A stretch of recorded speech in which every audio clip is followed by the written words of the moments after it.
So hello everyone, welcome to the new day and new vlog. I hope you have watched yesterday's video and enjoyed it. If not, then you can go and watch those videos. First, I went to Castler's group rehearsal, you can say, in the university, and after that, we had an amazing karaoke night. It was so much fun to meet all the new people there. If I talk about today's video, and at the end of yesterday's video, I also showed you the glimpse of La Merce festival setup. Today is the beginning of La Merce festival, and if I talk about, then today there is also a UAB event which is called Modernism walk. So I think in this tour we'll see the modernist style buildings in Barcelona, so we have to go there. Some people, like, the link was shared and they have to register for it. It's a free event, but we have to reach to a certain arrival point from where the tour will start. So first of all, I am at this alley where I have my apartment. I have also talked about this in one of the videos, so I'll try to put that video link as well in the description. And for those people who do not know, I came to Barcelona to Spain few days back for the very first time and joining different events organized by either Erasmus Barcelona or ESN community of my university, and also some of the events organized by UAB as well. So different events are happening. We'll see what happens in today's event in this Modernism walk tour. We'll see different places, share the experience and try to share the information part as well. So let's go to the point, because I think I have to go to Lisieux metro station to reach to Diagonal metro stop. So this is the alley, you can see, so beautiful, and from here I'll go towards the metro station. And as I said, La Merce festival is also starting from today onwards. I think today is also the opening ceremony. So if we'll go to La Merce, we'll talk about that in some upcoming other vlogs and we'll try to share that as well. And now you can see finally I'm at the Lisieux metro stop entrance here.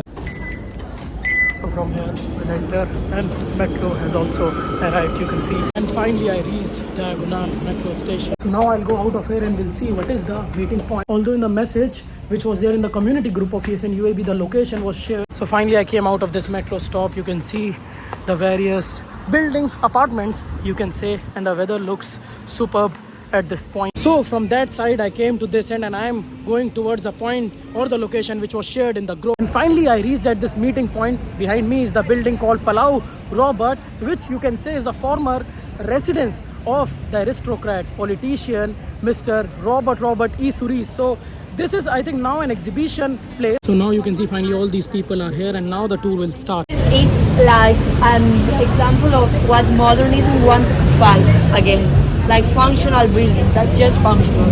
And also it's more like a suggestion and a recommendation. Palau Robert is from Generalitat de Catalunya, the Catalan government, and they do some cool free exhibitions.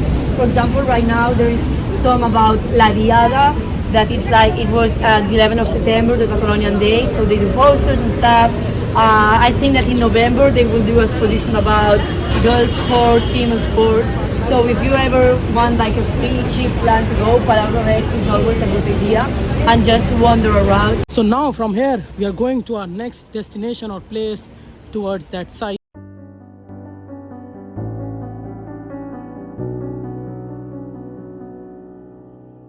So now we also came to this point. So it has a lamp post along with a seat. One of the points that was told here is that in modernist style building or style places or architectures or designs, like if you can see, there are tiles which are, broken down and then they are combined either with different colors or style. And also along with this seat there is this lamp post attached. It's designed so beautifully and you can notice the flower design, and also there is a bat as well on top. So this is an example of a modernist style design or architecture, you can say. So here the point is that we are seeing different architectural buildings or design in modernist style. And now one point is that why there are flowers, because the modernist style, designers wanted it to be close to nature as well. So this is one of the important points.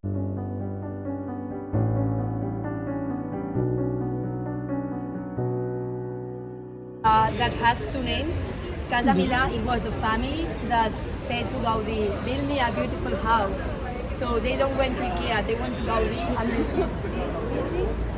and also La Pedrera, that in English means Casa Milà, like this architectural building that you can notice. Quarry was not a name that Gaudí put it himself. It was Barcelonan people that said La Pedrera, and you will ask like why? Basically, when the building was finished, people in Barcelona hated it so much that there are magazines making fun of La Pedrera, Casa Gaudí. They find it super urban. It's related about what I said about functional, because Casa Milà wants to represent the sea, so as you can say, like the curves. Everything has curves. There is no single room inside that is like a square. It's everything's curves, narrow lines. It's not functional at all. And at the same time, you can see that, for example, like all the iron, it's like the sea. So Gaudí had this inspiration about the Mediterranean Sea. And also, now we cannot see, but on top there is a terrace that it's called the Warriors Terrace, because there are like these chimneys. Some people say that they look like flowers, some people say that look like warriors. Gaudí never explained this idea, so guessing. And this house is interesting not only for the architecture and everything, for the gossip. Like for me, I died for the gossip with Antoni Gaudí because this house was super controversial at the time. The house was made and it was a terrible mess with Barcelona people. For example, at the beginning of the 20th century, the French minister wanted to come to Barcelona and do a speech, and the mayor said, "Oh, go to La Pedrera." And he said, "It's so ugly, I will not do the speech." And he never came to Barcelona to do the speech because he found Casa Pedrera so ugly.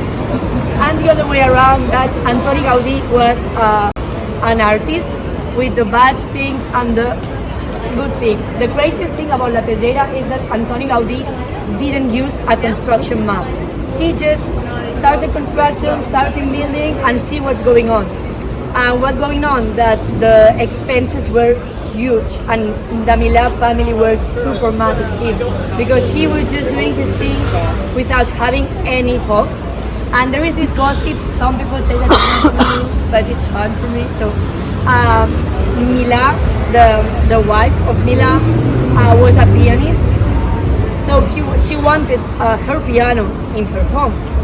And Antoni Gaudí said that no pianos were allowed because it didn't fit with the aesthetic of the house. So I hope you got the info about the building where we were, and it was so informative to know that. And now where we are, just look at this view first of all. So see, we are right here at this point and you can see this modernist style buildings right in front of us, and this is our group. We are also getting some info here. So this you can see is Casa Batlló right here, one of the family houses here. Government of Catalonia gave a prize for the architectures, and there was a winner, like an actual winner.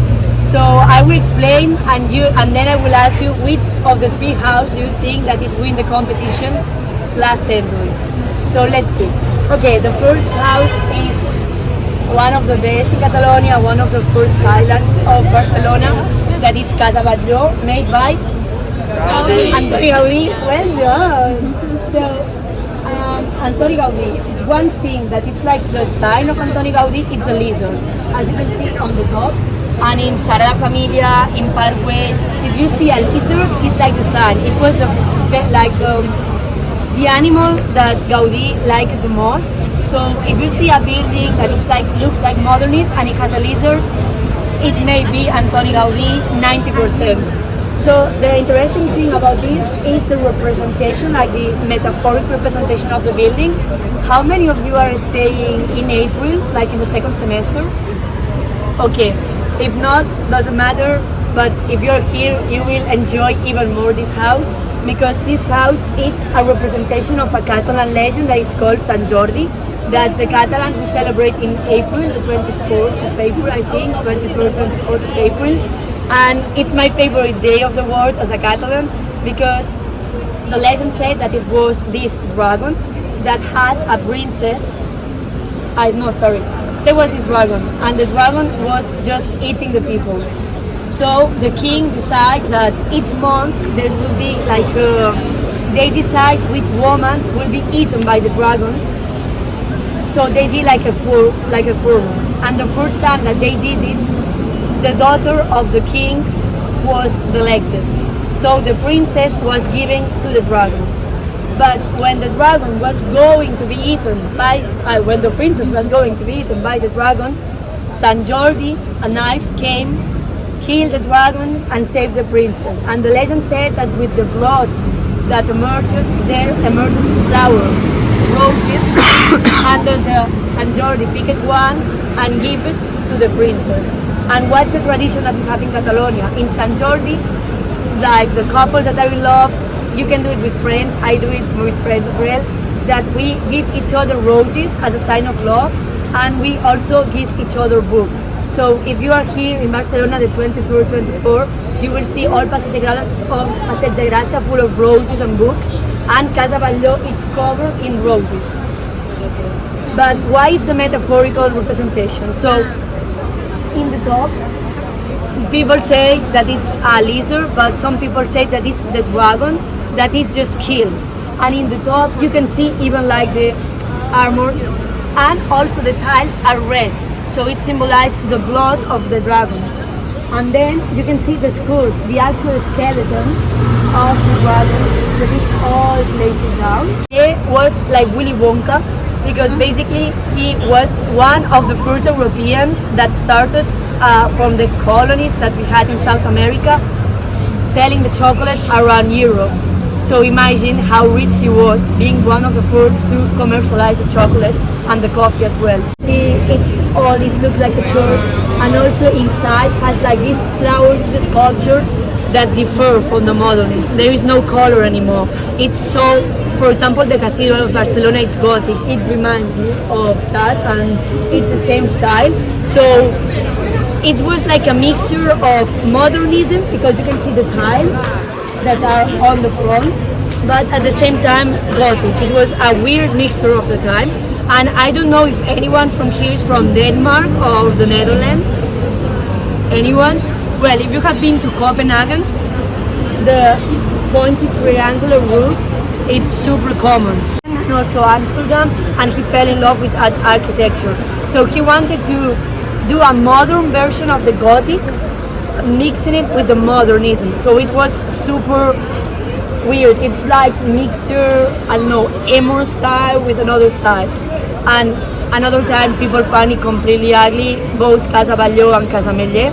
And now we are moving to the end of La Massana, de la Discordia, and the last house, that is Casa Morera. So here we got the info about the two houses, two family houses, you can say Casa Batlló and Casa Amatle, and now we are going towards the third house. So these are the three family houses here, you can say. And just look at this amazing architecture here, right? These two buildings. Like four women, and they have a telegraph, like an old mobile phone, to listen and that. So it's like the free music, but an evolution.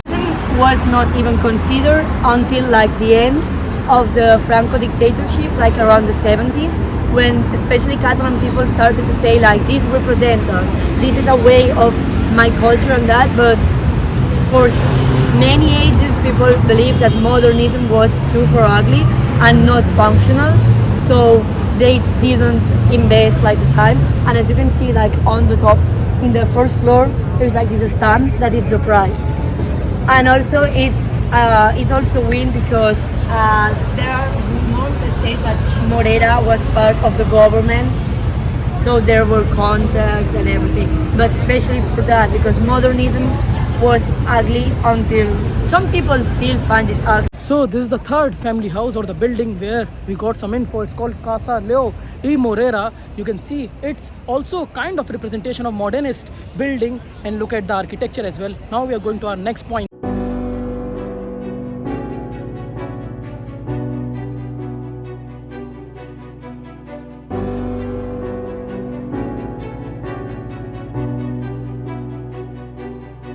So we came to this place, you can see this amazing lighting. I think here we came because the person, who is organizing, she told that this is a place, a good recommendation for a restaurant. It's quite expensive but good for occasions as well. So I think right there is a restaurant there, and you can see all this amazing decoration at this place, or you can say at this alley. And it's called El Nacional. You can see or read the name as well here. So it's not a modernist building, but you can say a good restaurant recommendation.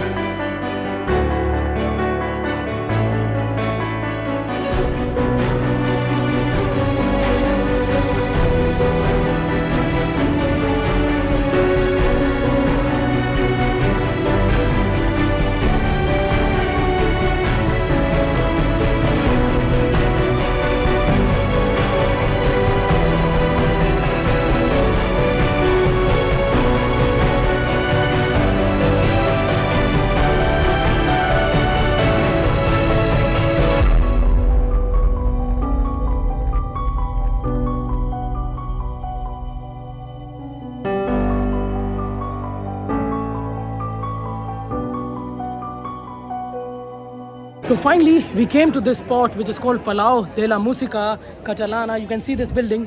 We also saw this building in the Old Town Walk tour, and we covered several places here. And now in today's modernist tour, you can say we saw various modernist buildings as well here, and I think here is where our tour gets ended. So I hope you have enjoyed today's vlog. So by thanking everyone, especially Natalia, for sharing all these details and information, organizing this tour so well managed, and taking us to different spots and telling about in descriptive manner about all these modernist buildings, what they mean, what are their significance. So I would like to thank her. So by thanking each and everyone, especially ESN UAB as well, for organizing this tour, I'll end this vlog now. And also stay tuned, La Marse Festival is also there, so we'll try to show that in next upcoming vlogs. So rest, like, comment, share, subscribe. It doesn't take much time. Bye bye, ciao ciao, namaste, chalo, adios, see you in new vlog. Also, you can go to different playlists and watch videos according to your interest. Now you can also go to new playlists regarding Barcelona, regarding Spain, to watch videos accordingly whenever you get time. Bye bye.